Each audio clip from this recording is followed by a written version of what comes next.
Muy buenos días. Estamos aquí desde la Comisión Interamericana de Derechos Humanos, muy contentos de recibir a las representantes de la American Civil Liberties Union Foundation y el señor Juan Méndez, antiguo miembro de esta comisión. Les damos la más cálida bienvenida. Estamos muy contentos de poder tratar este tema tan importante sobre los derechos humanos y aislamiento solitario en las Américas. Me acompañan la comisionada Rosemary Antoine y también la comisionada Dinah Shelton. Pueden comenzar cuando a ustedes les parezca. Thank you, distinguished commissioners and the Commission. My name is Amy Fettig, and I am Senior Staff Counsel at the National Prison Project for the American Civil Liberties Union, the ACLU. The ACLU is especially pleased that the Commission convened this hearing today to address the issue of solitary confinement in the Americas. Too often, this practice has been hidden from public view and public scrutiny, despite the devastating and well-known effects it has on individual human beings. Today, we welcome the opportunity to testify specifically about the widespread violations of the human rights of prisoners held in solitary confinement in the United States, where the practice has reached particularly extreme and extensive proportions. But while the U.S. is an egregious example and a cautionary tale for the region, the problem of solitary confinement is by no means limited to U.S. borders. This is a regional, indeed global issue that requires immediate attention and action. As societies develop and change, so do the means by which the human rights of their members may be imperiled and violated. The widespread and growing use of solitary confinement in prisons, jails, and juvenile detention centers is a case in point. Therefore, we commend the Commission for recognizing this emerging issue and urge it to take up the thematic topic of solitary confinement in the Americas, including undertaking a mission to observe and report on this practice in the United States. Once the Commission has studied this issue, we further urge it to recommend to member states of the OAS that they adopt measures strictly limiting or prohibiting the practice. In particular, member states should urge the ban of the use of solitary confinement on juveniles and individuals with mental disabilities. In my testimony today, I will highlight why solitary confinement is an urgent and pervasive problem in the United States. But I note that the American Civil Liberties Union written testimony and the written testimony of our state-based affiliates from Florida, Maine, and New York provide further details on the specific problems of solitary confinement in the United States and efforts that can be made to stop the problem. To begin with, the numbers of individuals impacted are simply staggering. On any given day, there are over 80,000 people held in solitary confinement settings in U.S. prisons and jails. The number includes over 25,000 people who are held in so-called supermax prisons, which are institutions specifically designed for the sole purpose of holding people in long-term solitary confinement. Currently, 44 states and the federal government have such facilities. In the U.S., solitary confinement goes by many names, whether it occurs in a supermax prison or in a separate unit within a regular prison. These separate units are often called disciplinary segregation, administrative segregation, control units, security housing units, special management units, or simply the whole. But regardless of the label used, the practice looks largely the same. In the United States, individuals held in solitary are typically placed in a cell for 22 to 24 hours a day. Their cell will be about the size of an average American bathroom, but with a steel door, a bunk, a toilet, a sink, and maybe a small desk or ledge to write on. Meals will arrive through a slot in the door, and medications and medical treatment will be passed through the same slot. Prisoners in solitary may have a small window to see outside, but some cells are windowless and prisoners never see daylight. Prisoners in solitary may be allowed out of their cells 5 or 6 hours a week to engage in physical exercise, alone in a small enclosure made of a wire mesh substance or enclosed in concrete walls. No exercise or recreation equipment will generally be available. Some prisoners will frequently not be allowed out at all. Prisoners in solitary are allowed very little property in their cells. Some will be allowed a television or radio, while others will be denied everything but the most basic reading material. Prisoners in solitary do not participate in group activities, programs, or rehabilitation services, and their human contact is almost completely restricted to brief interactions with correctional officers, and for some, an occasional encounter with healthcare staff or attorneys. Any mental health counseling that occurs will generally take place at the cell door, where a prisoner will have to yell to be heard. Visits from family or friends are also extremely limited, and almost all human contact occurs while the prisoner is in restraints behind some kind of barrier.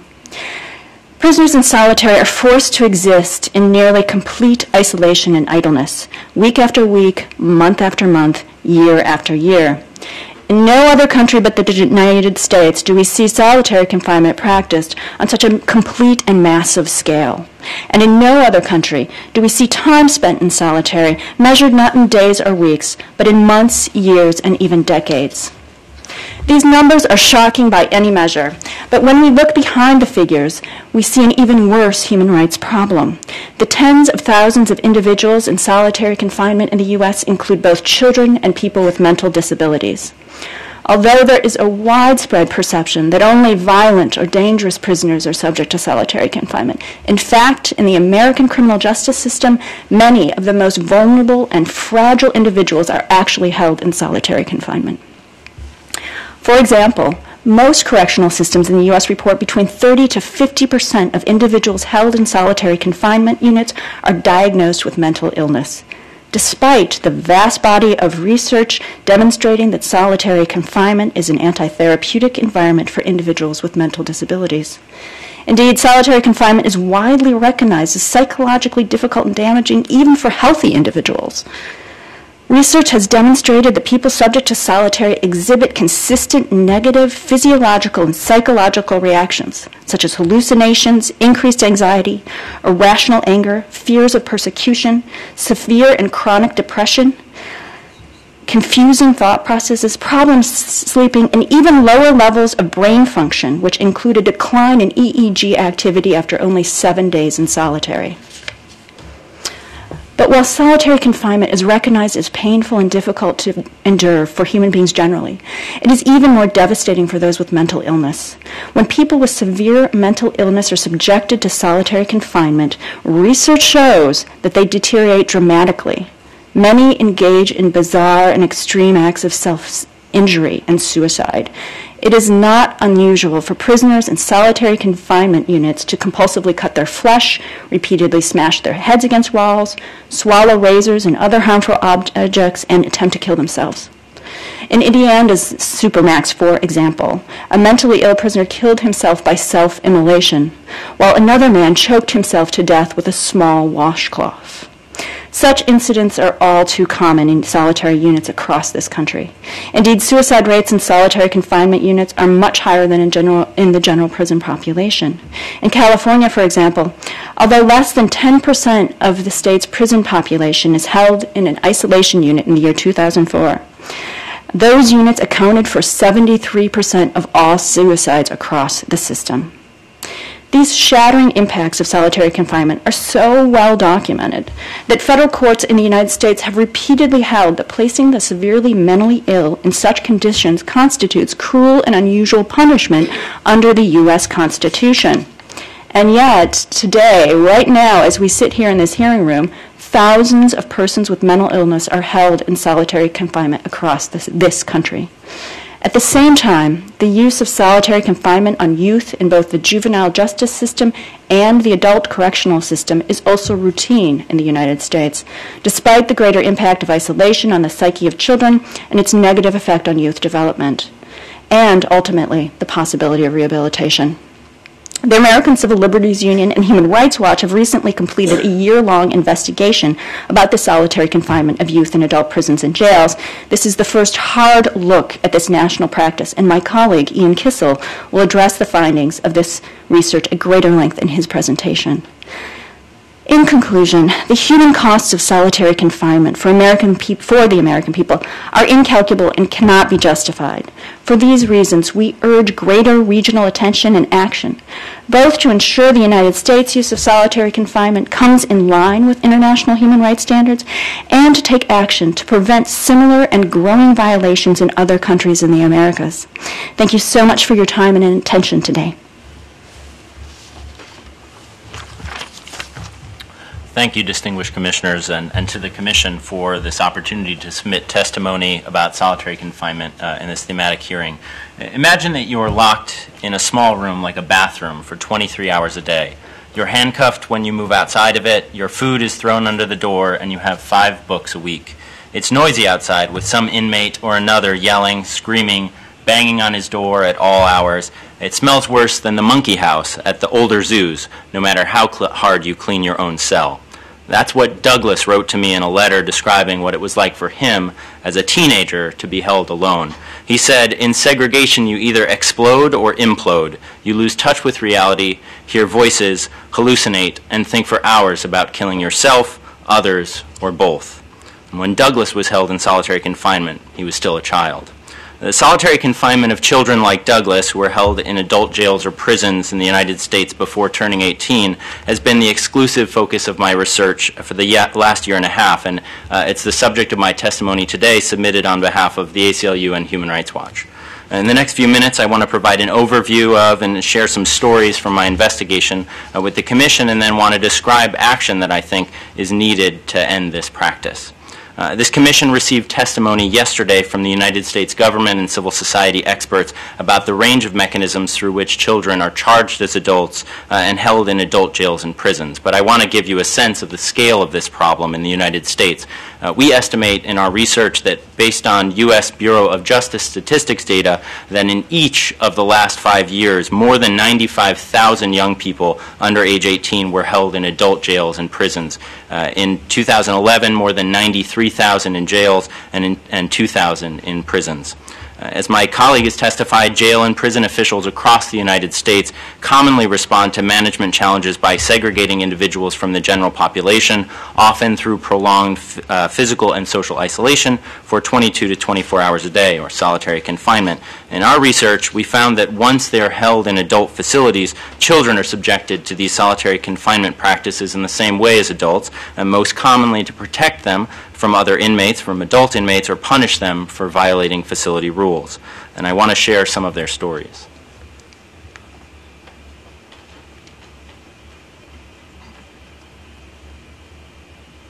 In county jail, maybe 9 months.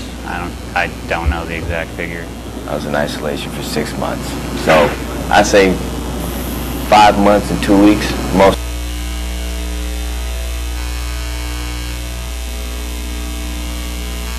I was held in isolation in county jail maybe 9 months. I don't know the exact figure. I was in isolation for... Rosemary, he's only 17 years. They are adults. Pregúntales qué edad tienen ahora. They are now.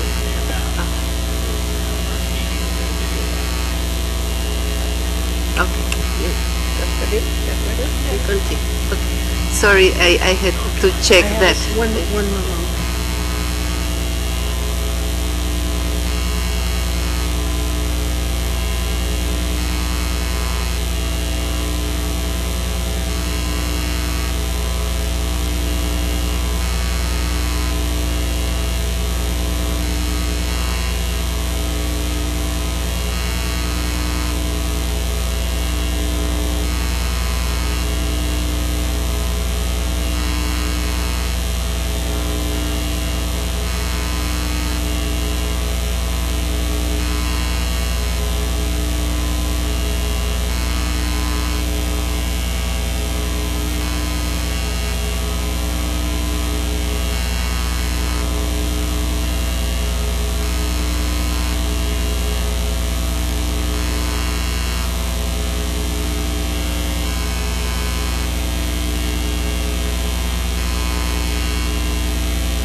Just a question. Do you have testimony only about the United States, or there are other countries too? Otherwise, she should have to leave if it is only about the United States that you are. My testimony is more global. It deals with some Latin American countries as well. Siento mucho, pero teníamos que chequear esto. Gracias. Puede continuar. Podemos ver el video. For 6 months. So I say 5 months and 2 weeks, most of my time in the county. You're alone and just have nothing but your thoughts. Start talking to yourself. Start doing some embarrassing things like drawing on the walls with various body fluids and basically provoking others just to have an argument. Just dumb stuff, you know? I wanted to get out of there. I felt like I wanted to die. I felt like I wanted to hurt somebody. I just didn't know how to process the feeling of being by myself without no positive human contact. I kind of went crazy when I was alone for so long. I mean, I've watched the stuff like on Psychology when I was in high school and stuff like that, about the little kids in Russia that never got picked up as babies and stuff, that do the little thing where they kind of shake like that, and I catch myself rocking in my bed and I'm like, dude. So I mean, yeah, I mean, I could see that the isolation would be kind of not good. It changes you, it hurts you, it makes you depressed, makes you want to act out, makes you angry. It's no rehabilitation. Kevin DeMott is a young man who was identified as having bipolar disorder at a young age. He's been in and out of solitary confinement since he was 15. He would get better for a short while, but they came to a point where they had him locked in solitary for 30 days, and this was right at Christmas time. And he was so severe that they were using gas and pepper spray on him. At one point, he was strapped down and restrained for 72 hours straight and injected with medications. I have to question why those kinds of things are going on for treatment for our mentally ill.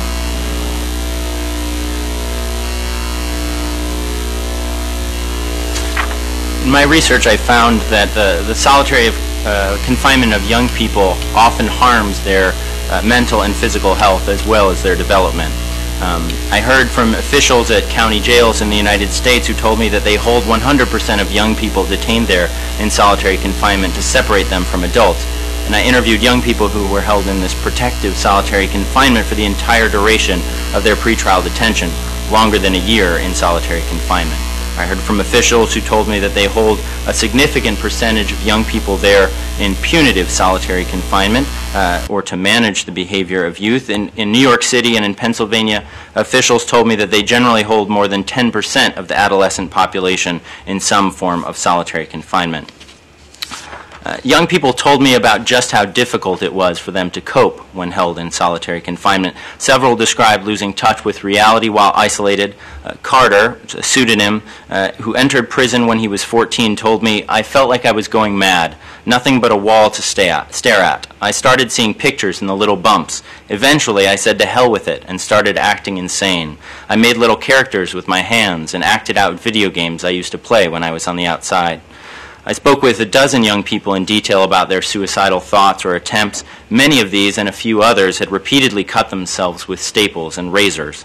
A significant proportion of young people in the criminal justice system in the United States enter while struggling with mental disabilities, and solitary confinement makes managing mental health problems much, much harder for these youth. One young man, Landon, showed me his arms when we spoke. One was covered in small cuts and scars. He said that when he was in solitary confinement, I would hear stuff. When no one was around, it was harder to control. When I was by myself, I would hear stuff and see stuff more. Landon said that he had struggled with these auditory and visual hallucinations for many years, but in solitary confinement is not a place you want to go, he said. It's like mind torture. And young people described solitary bringing back memories and pain from past trauma. One young girl, Melanie, who was held in protective solitary confinement for 3 months at age 15, said, "When I was 11, I was raped, and it happened again in 2008 and 2009. She said that when she was isolated, the memories came back. I was so upset, and a lot was surfacing from my past. I don't like feeling alone. That's a feeling I try to stay away from. I hate that feeling." Because physical isolation is a defining feature of solitary confinement, it's perhaps not surprising that the practice is unhealthy for growing bodies. I did not identify a single facility that encouraged strenuous physical activity, such as that recommended by the United States Department of Health and Human Services. Many teens talked about only being allowed to exercise in small metal cages for a few times a week. In Florida, by regulation, those in disciplinary confinement in the prison system are permitted out-of-cell physical exercise only after 30 days. And young people describe barriers to care and to programming. Not surprisingly, as the Commission received testimony about yesterday, adult jails and prisons have little age-appropriate services or programming, but what there is generally off-limits once someone is in solitary confinement. And that makes normal growth and development, social, emotional, educational, all but impossible for children. Young people describe being prevented from going to school or participating in any activity that promotes growth. Henry said that then the only thing left to do is go crazy, just sit and talk to the walls. I catch myself talking to the walls every now and again. It's starting to become a habit because I have nothing else to do. I can't read a book. I work out and try to make the best of it, but there is no best. Sometimes I go crazy and I can't even control my anger anymore. I feel like I'm alone, like no one cares about me. Sometimes I feel like, why am I even living? Finally, young people reported being denied contact with their families. Sean said, it was very depressing not being able to give them a hug. I would cry about that. Lauren said, visits behind glass were torture. Again and again, young people who did get family visits told me that that was what gave them the will to live. The failure to meet the psychological, physical, social, and developmental needs of adolescents and children constitutes a violation of fundamental human rights in a number of circumstances. Today we'll hear from the UN Special Rapporteur on Torture, who, along with other UN bodies, have stated that solitary confinement of children constitutes cruel, inhuman, or degrading treatment. And ACLU and Human Rights Watch endorse the view that there is no reason, administrative, protective, punitive, or medical, to hold a young person alone for 22 hours straight, let alone 24. Such treatment violates their obligation to treat young people deprived of their liberty with humanity and respect for their dignity and their status as children, and can constitute cruel, inhuman, or degrading treatment. Even if solitary were not an inherent violation of the rights of children, the conditions and deprivations that frequently accompany it violate other fundamental human rights. And so the solitary of young people should be banned. We commend the Commission for taking up this important thematic issue across our region, and we thank the Commission for the opportunity to testify regarding the solitary confinement of children in the United States as an example. The ACLU and Human Rights Watch believe that this hearing should be the beginning of a sustained and active engagement by the Commission, and we specifically encourage the Commission to take up the topic of the solitary confinement of children in the region. In our view, there's a clear international consensus that this practice is inconsistent with human rights principles, such that based on our investigation, on fact-finding, on testimony today, that the Commission could immediately recommend to member states of the OAS that they adopt measures to prohibit solitary confinement of children, both in law and in practice. Thank you. Muchas gracias. Si me permite, señor Juan Méndez, quisiera presentar al comisionado Rodrigo Escobar Gil, que se sumó ahora a esta audiencia, y también reparar una omisión de no presentarle a la señora Elizabeth Abimershel anteriormente. Es suya la palabra, señor. Muchas gracias. Quiero agradecer a la Honorable Comisión Interamericana de Derechos Humanos y también a American Civil Liberties Union y Human Rights Watch por haberme invitado a participar en mi calidad de Relator Especial de Naciones Unidas sobre la tortura y otros tratos o castigos crueles, inhumanos o degradantes de esta audiencia temática sobre derechos humanos y aislamiento solitario en las Américas. El aislamiento solitario es una práctica cuyo uso ilimitado puede llevar a la vulneración de derechos fundamentales, especialmente el derecho a la integridad personal, física y mental, que es el centro de mi mandato. Se trata además de una práctica global que sin dudas no escapa a las Américas y que es utilizada muchas veces en forma prolongada por diversos motivos y en distintos contextos, como pueden ser prisiones, establecimientos de detención administrativa, centros de privación de libertad de menores de edad, instituciones de salud mental o centros de inmigración. Hay una tendencia global hacia el aumento del uso de esta práctica y al abuso de esta práctica, una tendencia que pude observar en el cumplimiento de las funciones de mi mandato. Por ello, en octubre de 2011, concluí un estudio preliminar que fue presentado a la Asamblea General y luego al Consejo de Derechos Humanos de Naciones Unidas, junto con mis conclusiones y recomendaciones. Este informe define el aislamiento solitario en conformidad con la Declaración de Estambul sobre el empleo y los efectos de la reclusión en régimen de aislamiento, como el aislamiento físico y social de personas que permanecen encerradas en sus celdas entre 22 y 24 horas al día. Si bien la modalidad de la práctica y el nombre con el que se refiere a la misma puede variar, la característica general es la ausencia de contacto significativo por parte de la persona aislada con otras personas o con el mundo fuera de su celda.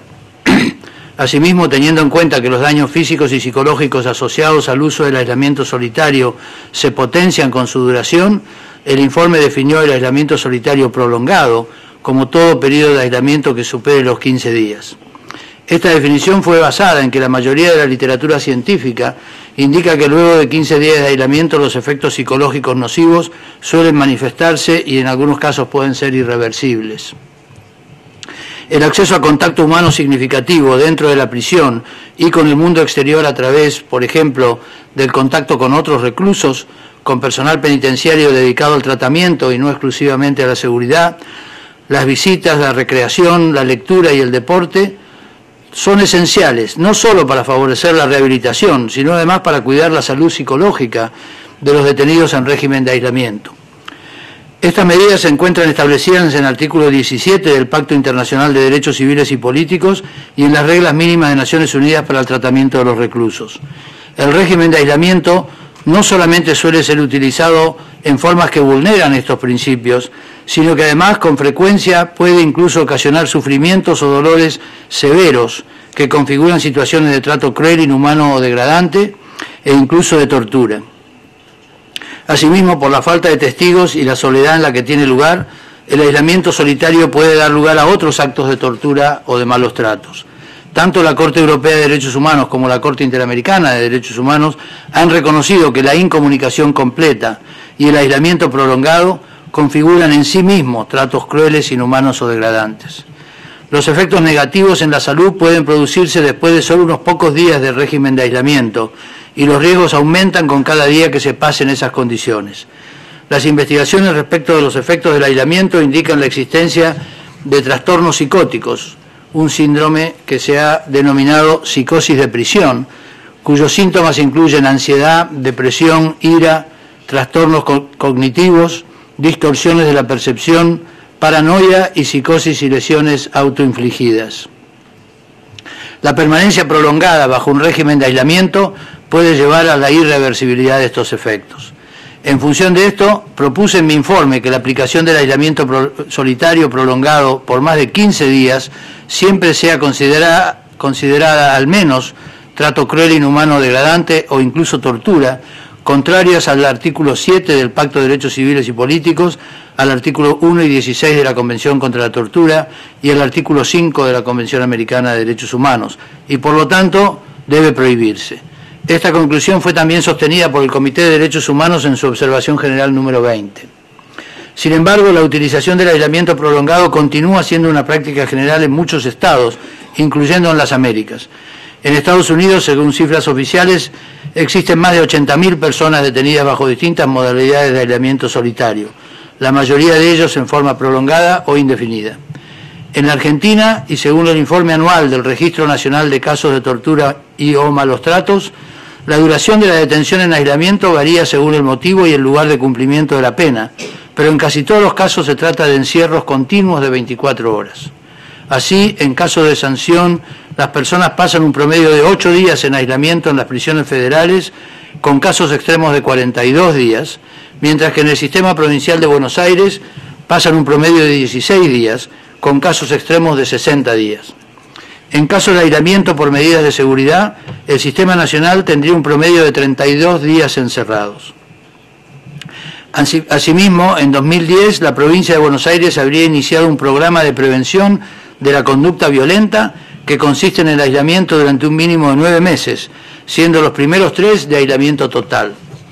En Uruguay, y según información que recogí en una visita que realicé en diciembre de 2012, la duración del aislamiento solitario como sanción disciplinaria es de 10 días, pero puede extenderse hasta un máximo de 90, aunque normalmente promedia los 30 días. En Brasil, la ley de ejecución penal y sus modificaciones establecen que el aislamiento no puede exceder de 30 días, salvo en el caso del régimen disciplinario diferenciado para las faltas graves, en cuyo caso puede ser un máximo de 360 días de aislamiento, con la posibilidad de extensiones por nuevas faltas. La Ordem dos Advogados do Brasil, entidad que agrupa la profesión legal y que se destacó siempre por su defensa de las libertades públicas, ha iniciado una demanda de inconstitucionalidad de esta ley, causa que se encuentra en trámite ante el Tribunal Superior Federal. Por otro lado, bajo la ley penitenciaria en Paraguay y el Código de Ejecución Penal en el Perú, la internación en celda de aislamiento como sanción disciplinaria puede durar hasta 30 días, sujeto a extensiones. En el caso de Perú, el Comité contra la Tortura expresó su preocupación por el abuso del aislamiento solitario e indicó que la duración máxima de 30 días, salvo cuando la falta se comete en el cumplimiento de una sanción, donde la duración puede extenderse a 45 días. Quiero reiterar que el aislamiento solitario prolongado y también el aislamiento por tiempo indefinido deberían estar prohibidos en todas las circunstancias. Cuanto más prolongada sea la duración del régimen de aislamiento o mayor la incertidumbre acerca de la duración, mayor será el riesgo de causar un daño grave o irreparable al recluso, que podría constituir un trato o castigo cruel, inhumano, degradante o incluso un caso de tortura. Mientras que el uso a corto plazo de incomunicación puede justificarse en algunas circunstancias, a condición de que las garantías adecuadas estén presentes y sean efectivas, el uso prolongado o indefinido del aislamiento nunca puede constituir un instrumento legítimo en manos del Estado. Esto no quiere decir, sin embargo, que siempre que el aislamiento solitario sea aplicado por menos de 15 días, no se estará también ante un caso de malos tratos o de tortura. La evaluación de si la reclusión en régimen de aislamiento equivale a tortura o trato o pena cruel, inhumano o degradante debe tener en cuenta todas las circunstancias pertinentes, analizando cada caso individualmente. Esas circunstancias incluyen la finalidad que se persigue al aplicar el régimen de aislamiento, sus condiciones, duración y efectos, y por supuesto las condiciones subjetivas de cada víctima que la hacen más o menos vulnerable a esos efectos. Respecto de la finalidad, es muy común encontrar que el aislamiento se pretende justificar como una sanción o como una medida de protección. En Argentina, por ejemplo, la mayoría de los presos en régimen de aislamiento están allí cumpliendo una forma de sanción disciplinaria, con un número más pequeño de detenidos aislados por medidas de seguridad o alojados en pabellones que están previstos para tener regímenes de aislamiento. Asimismo, en Paraguay ha sido reportada como una práctica común la de poner a los nuevos reclusos en régimen de aislamiento como una forma de, entre comillas, dar la bienvenida a los centros penitenciarios inmediatamente después de su llegada. Por otro lado, luego de su visita a Honduras, el Subcomité para la Prevención de la Tortura también reportó sobre el uso de aislamiento solitario en ese país, en muchos casos prolongado, como forma de castigo. En este sentido, quisiera destacar que especialmente cuando se utiliza como una forma de castigo, el aislamiento prolongado e indefinido nunca se justifica, ya que inflige castigos que van más allá de lo razonable en el cumplimiento de una pena y no favorecen la rehabilitación. Siempre que el sufrimiento de la víctima alcance la severidad necesaria, estos casos, así como también los casos de sanciones disciplinarias, constituyen malos tratos e incluso tortura. Igual conclusión debe extenderse al uso de aislamiento solitario durante la prisión preventiva. Dado los efectos perjudiciales del régimen de aislamiento indefinido, su posible uso para obtener información o una confesión durante la prisión preventiva y el hecho de que esa incertidumbre impide la interposición de recursos para impugnar la medida, en mi informe también concluí que el aislamiento por tiempo indefinido en el curso de la detención preventiva y durante la investigación de delitos viola las debidas garantías procesales de la persona procesada, amén de constituir por lo menos trato cruel, inhumano o degradante. Además, el régimen de aislamiento solitario de cualquier duración nunca debería ser usado en los menores de edad o en personas con discapacidad mental. Respecto de los menores de edad, tanto la Asamblea General de la ONU como el Comité contra la Tortura, el Subcomité para la Prevención de la Tortura y el Comité de los Derechos del Niño han declarado que el aislamiento solitario debe ser estrictamente prohibido. Y esta comisión ha declarado que la aplicación en sí misma constituye un trato cruel, inhumano o degradante. Reforzar esta prohibición es importante, ya que la región cuenta con preocupantes ejemplos de utilización del aislamiento en centros de detención de menores de edad. En este sentido, en Argentina se ha documentado la utilización del aislamiento como un ablande, entre comillas, o adaptación, para que el joven, entre comillas, de nuevo, comprenda cómo son las cosas allí y se vincule con el ámbito, fin de comillas. Asimismo, durante mi visita al Uruguay, pude constatar la utilización del aislamiento prolongado como forma de sanción disciplinaria de los menores, y esta comisión ha reportado la existencia de centros de detención de menores en Chile, destinados exclusivamente al aislamiento solitario. El uso del régimen de aislamiento solo puede aceptarse en circunstancias excepcionales y solo como medida de último recurso, en las que su duración debe ser tan breve como sea posible y durante un plazo que se anuncie y comunique debidamente, ofreciendo garantías mínimas de debido proceso cuando se utilice como una sanción. Las personas mantenidas en regímenes de aislamiento deben contar siempre con recursos efectivos para cuestionar las razones y la duración de la medida y deben contar con acceso a asesores legales y cuidados médicos. En ningún caso debe utilizarse en forma prolongada por más de 15 días y debe prohibirse su utilización respecto de menores de edad y personas con discapacidades.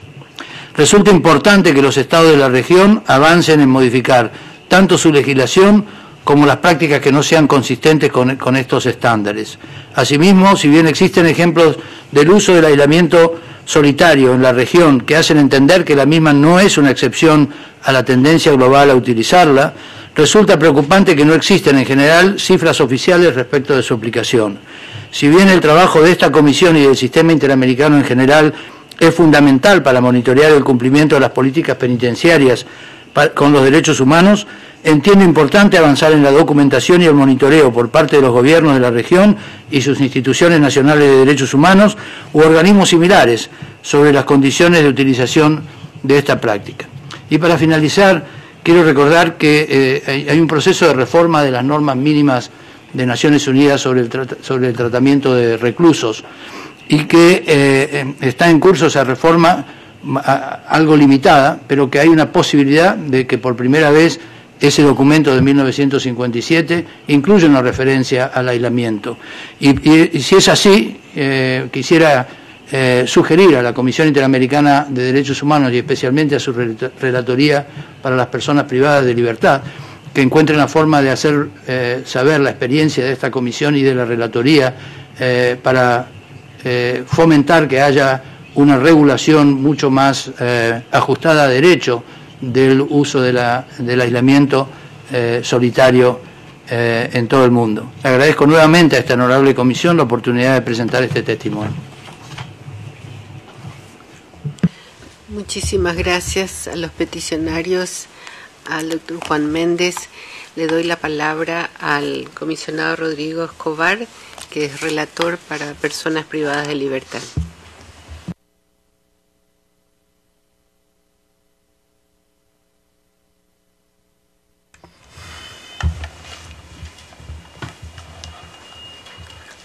En primer término, quiero dar un saludo muy especial a los peticionarios y también un saludo muy especial al relator. La información que nos han traído es una información muy completa y muy valiosa para el trabajo que está realizando la comisión y especialmente para el trabajo realizado por la Relatoría para las Personas Privadas de la Libertad. Uno de los problemas que más preocupan en esta materia es precisamente el problema del aislamiento solitario, porque como bien lo acaba de señalar el relator, no solamente se trata de un trato cruel, inhumano y degradante, sino que también por sus circunstancias es una tortura psicológica para la persona privada de la libertad que causa severo daño en su salud mental por la depresión, la ansiedad, la apatía, la pérdida de fe y de esperanza en la vida de la persona privada de la libertad lo que ha sido documentado por los trabajos científicos y por los trabajos en materia de psicología. Por eso es prioritario para las organizaciones defensoras de derechos humanos, pero especialmente para los organismos internacionales que tenemos a su cargo la promoción y la defensa de los derechos humanos, combatir contra esta práctica que es generalizada en la región y pues que realmente es común a todas las cárceles de las Américas. En las distintas visitas que yo he practicado como relator a distintos países, a Argentina, a Uruguay, a Honduras, a Salvador, hemos encontrado pues esta práctica generalizada y además que no solamente se le da un trato cruel e inhumano por el hecho en sí del aislamiento solitario, sino que contribuye a agravar las condiciones deprimentes, deplorables e inhumanas del recinto físico en donde someten a estas personas al régimen de aislamiento solitario. Pues quiero agradecer la información proporcionada. Nos parece que es una información muy completa. No voy a formular preguntas, pero sí expresarles que es una información muy valiosa que nos va a permitir enriquecernos y tener más herramientas para el trabajo que le corresponde realizar a esta comisión. Muchas gracias.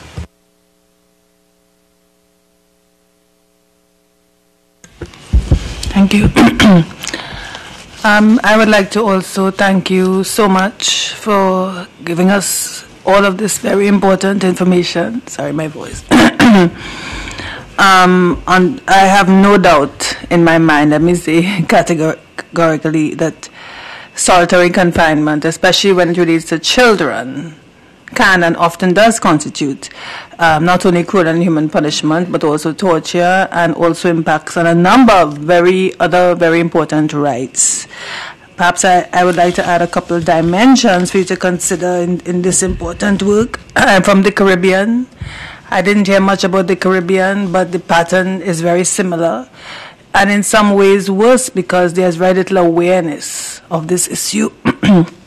And in the Caribbean, we have a particular situation being countries that have little resources. What tends to happen is that children who are in detention centers are not only offenders, but are also children who were put there because they were in need of care and protection, and there was nowhere else to place them. So they end up being in the same facilities as persons who committed crimes, and they are treated in the same ways because they exhibit similar so-called antisocial behaviors. That's why they need them care and protection often in the first place.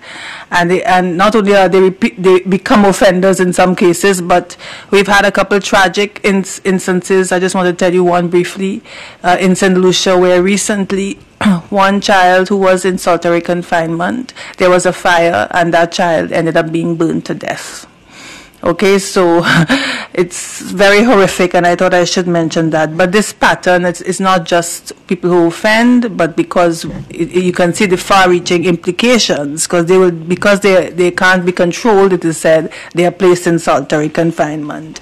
Many years ago also, and just to add to your information, one of the interesting things that I discovered, and which is anecdotal, but doing some work for UNICEF, is that very often, not just mental illnesses, but very often children who ended up being offenders or in need of care and protection because of unruly behavior really were dyslexic.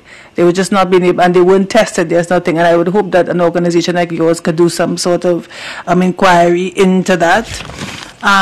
I also wanted to consider wearing my hat as rapporteur for persons of African descent and against discrimination, inquire into possible connections and indirect discrimination, because we know that in some countries, like in the US, there's a disproportionate number of Afro-Americans who are in jails and so on. So that is something I think worth exploring in relation to juveniles generally. That's one.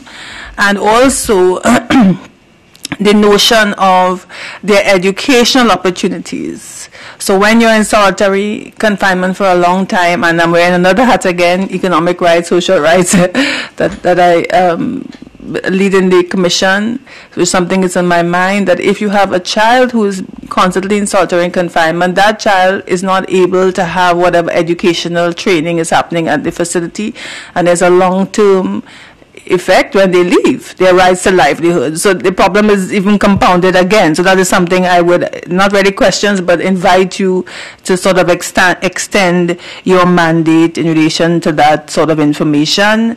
And basically to say that, as was suggested, although this hearing is about detention and cruel and inhuman punishment, it's really more, as you were suggesting, just general, how we generally treat persons, as particularly juveniles, when they are in detention. That's the broader mandate. And to just underline, I think this is an issue that we have not given enough reflection in, and just to underscore our own commitment at the Commission to take this as a very serious issue and to follow up. So thank you very much on that score.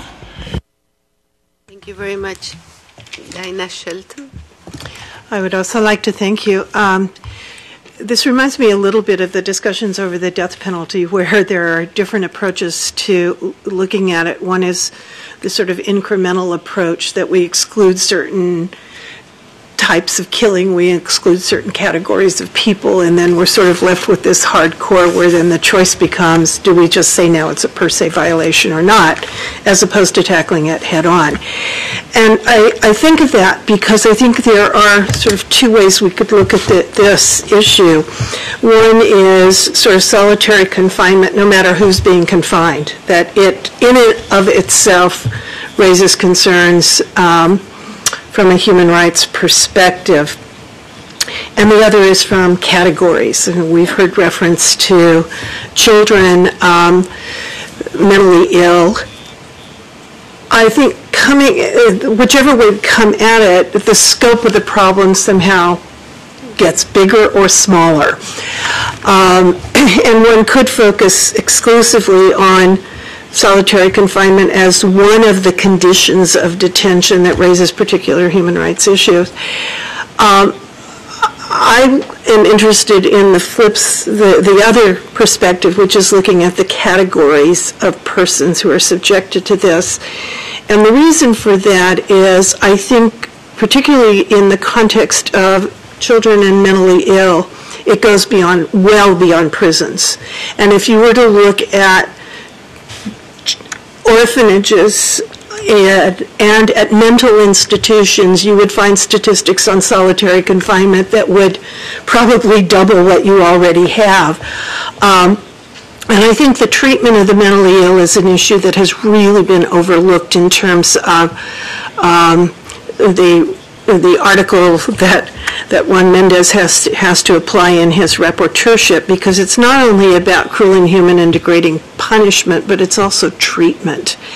And I'm concerned a little bit, and this came up in one of your interviewees, or the testimony, that solitary confinement, as an alternative to solitary confinement, we may see detention facilities moving even more to using abusive drugs, to change the personality, to sedate, and to otherwise tranquilize prisoners so they don't need solitary confinement. And these can be permanently altering of the personality.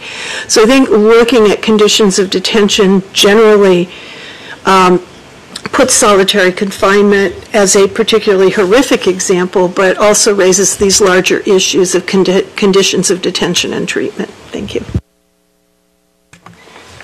Muchas gracias, comisionados y comisionadas. Me gustaría aprovechar la experiencia de los peticionarios y también del señor Juan Méndez para escuchar algunas sugerencias sobre salvaguardias para prevenir, o sea, salvaguardias para antes y para después de las medidas de confinamiento aislado. quería preguntarle al señor Méndez si usted considera que los mecanismos que existen para control y para evitar la tortura son suficientes para tratar este tema o precisaría medidas adicionales. Hemos tenido en estos días, ayer, una audiencia sobre adolescentes privados de libertad en los Estados Unidos con adultos, que es una práctica muy común y rutinaria. El número de adolescentes privados de libertad con adultos sorprendió y alarmó a la comisión.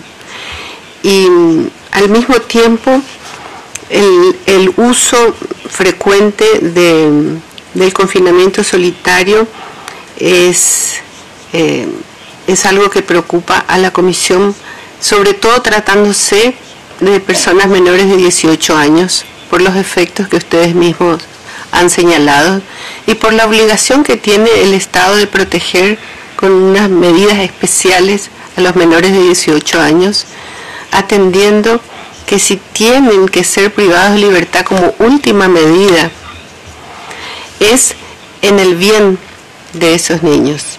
No es para un castigo o para infringir un daño, ni sus derechos disminuyen por estar privados de libertad. Al contrario, la intención, el objetivo es el que debe primar, que no es castigar, sino rehabilitar o reconducir, recuperarse.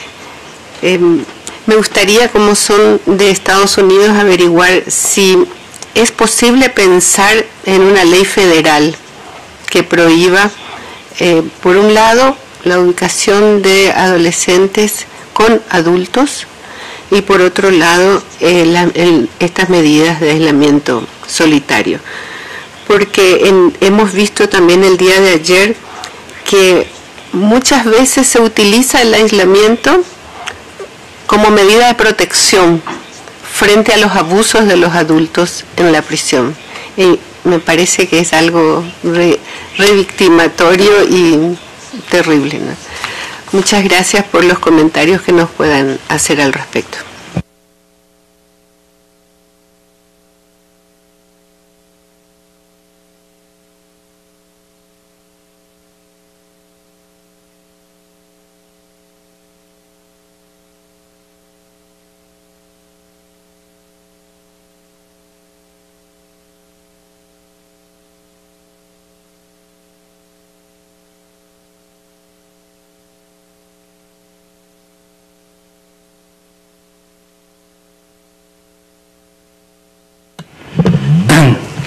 Muchas gracias, señores, señoras comisionados. En primer lugar, con respecto al Caribe, lamento no haber tenido más información. La verdad que la información disponible se refería más bien al aislamiento solitario en el contexto de la pena de muerte y del régimen de antesala de la muerte, como se le dan llamar. Y obviamente mi informe se refiere también a esos casos, pero eran materiales que ustedes conocían mejor que yo, por eso no los incluimos. En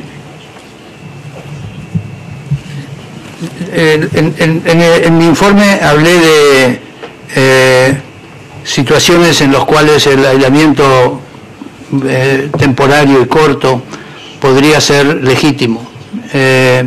Por ejemplo, para la protección de una persona que no puede estar en la población general por razones de seguridad. También creo que en la detención preventiva, para impedir, por ejemplo, la disrupción de investigaciones penales mediante la comunicación entre personas de una misma organización criminal que están en libertad y otros que están detenidos. Pero en todos esos casos creo que se puede regular de manera que sea por el periodo estrictamente necesario.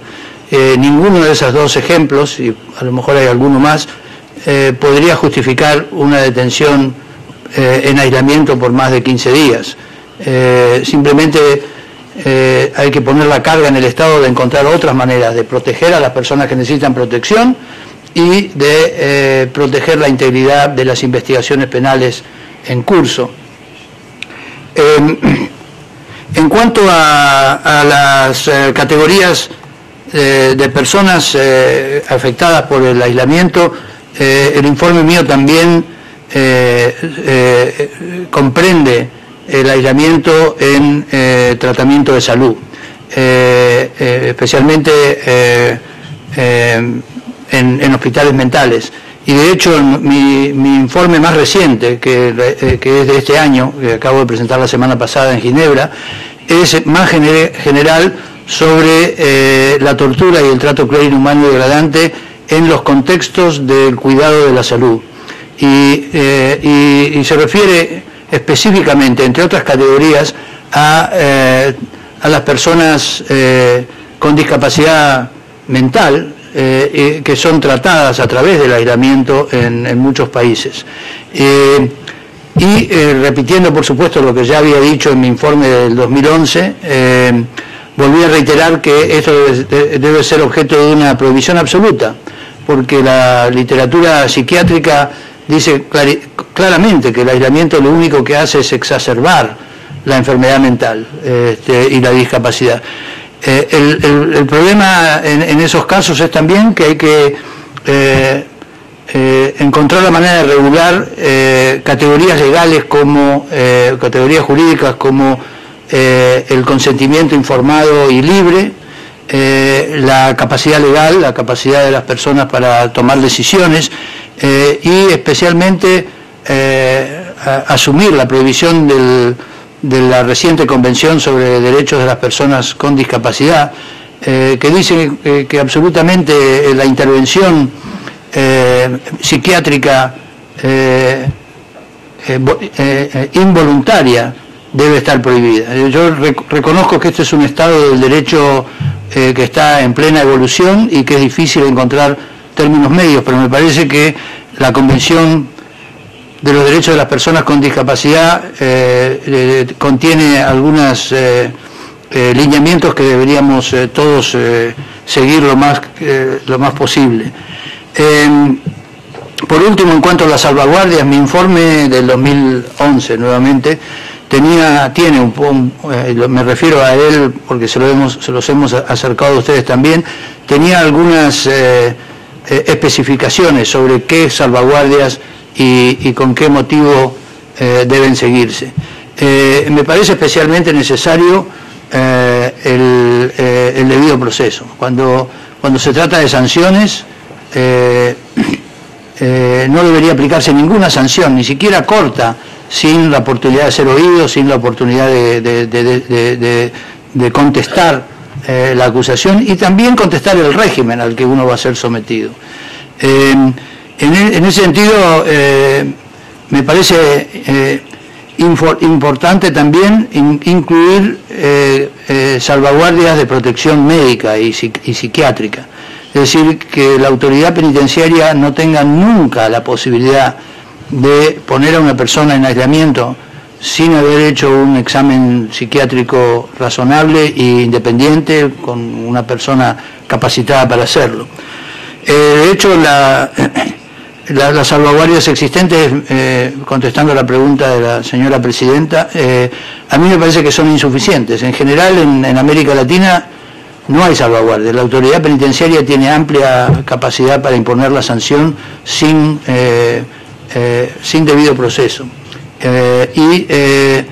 Al mismo tiempo, en los países donde sí hay salvaguardia, como en Estados Unidos, ocurre que las autoridades penitenciarias cada vez con más frecuencia lo llaman medida administrativa, no medida de sanción, no medida disciplinaria, sino que para mejor administración de la unidad penitenciaria se toman estas medidas, o de protección, incluso en el contexto de detención para la deportación inmigratoria, para proteger a personas lesbianas, gays, bisexuales, etcétera, supuestamente para protegerlas se las pone en aislamiento solitario sin que ellos lo hayan pedido siquiera. Ese caso además, por supuesto, tiene otro vicio que lo fulmina de ilegalidad, que es la discriminación por orientación sexual. Yo creo que en los casos en que hay salvaguardias en la ley, hay que encontrar la manera de que esas salvaguardias además sean eficaces en los hechos, y que lamentablemente se burlan demasiado fácilmente a través de llamarle algo distinto del aislamiento o llamarle algo distinto de la sanción disciplinaria. Muchas gracias.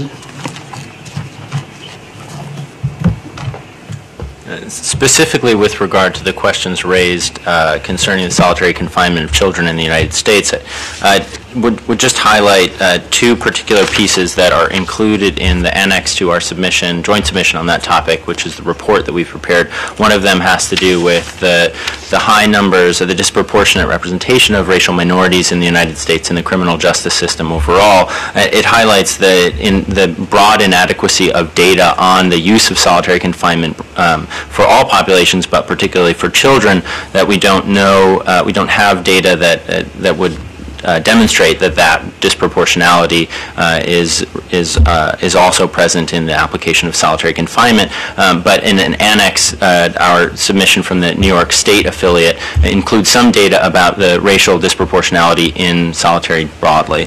But as to federal action, as we heard yesterday, from the Commission submission of testimony by the United States, that the view is that the federal policy is to never treat adolescents as adults. The United States Supreme Court has reiterated in 3 recent decisions, some relying on international human rights law, just how the Constitution's protections in the context of criminal justice apply differently to children. So both with regards to the development of case law interpreting constitutional protections and international protections, as well as federal law, we do see this as an area for federal action to both get adolescents out of adult facilities where they're particularly vulnerable to these practices, and to prohibit solitary confinement of children across the board.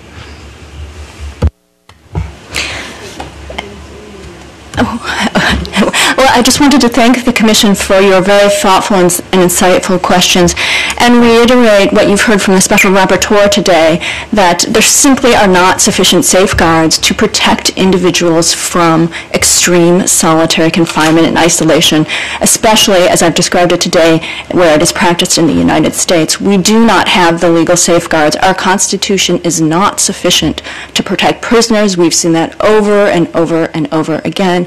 And that's why we urge you, especially in the context of solitary, where the data is not publicly available, where it takes lawyers years and years to find out what's really going on, we need transparency. And so a mission to the United States for the Commission to take this up as a thematic issue, to expose it to the broader public, both in the United States and in the region, I believe that is of utmost importance. It will help the work here, it will help the work abroad, and ultimately it will lead to the protection of human rights. Thank you so much.